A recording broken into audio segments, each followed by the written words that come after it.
Like all of Danny Garcia's fights, he went into this fight as an underdog. And as he's been known to do, he beat the odds and defeated a guy who was supposed to destroy him. Usually when you fight a guy like Lucas Matthysse, the idea is don't let this guy land his best punch on you. Box him and take away his ability to land clean. But Garcia took his best punch. And it was at that moment, once he realized that he could take Mathisse's best punch, that he found his way into the fight and got comfortable. In my view, he looked very kind of tight and disorganized going in, not just in the early rounds, but before the bell even sounded. He didn't look like the same Danny Garcia. He just looked as if he was a little unsure of himself, as if he didn't know if he would be able to take this guy's power. But once he did, I think after the second round, he was able to go on and not just outbox, but outfight Matthysse. It was a close fight. One could make the argument that the fight could have gone either way. I think the knockdown of Matthysse was a little bit controversial. He took a forearm across the top of the head and was a little bit off balance when it happened. But in my view, Garcia did enough to come out on top. And if he did not have bigger and better things to do, you could say that a rematch would be in order, but I think that Garcia would beat him even easier in a second fight because he knows that he can take his best punches. And now that Garcia has beaten every top guy at 140, it seems the natural move would be to go to 147, where Floyd Mayweather waits for him. They fought on the same card, and it just seems like those two fighters are lined up to face each other. I think that's what a lot of people are expecting.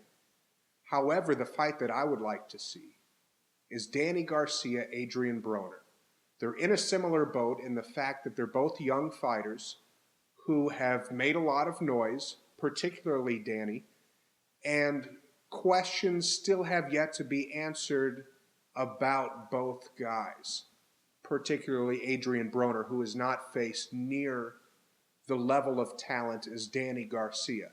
This is a fight between two undefeated fighters who have really made a strong case for themselves in recent times, and the winner of this fight would make for a very attractive opponent for Floyd Mayweather Jr. This is the fight that I would like to see that could set up something huge in the future. Danny Garcia and Adrian Broner. As for Lucas Matthysse, I think the division where he belongs best is 140. I'm not so sure that his power would be as big of a factor at 147. And I don't know if he has the skills to be effective when his power isn't such a decisive factor. The fights that await him would be something along the lines of Mike Alvarado, Brandon Rios, those type of fights. I think the best move for Matthysse is to get back to his winning ways, fight, and hopefully beat whoever is put in front of him, and see what awaits him in the future.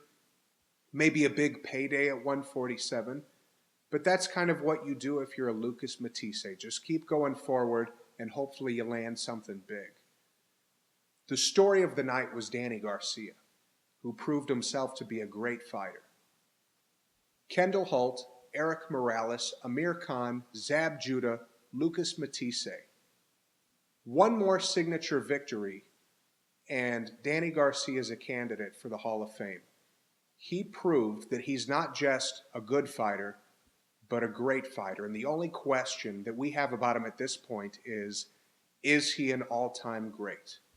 And that's why we want to see him face guys like Adrian Broner, Floyd Mayweather Jr., so we can get the full story on Danny Garcia.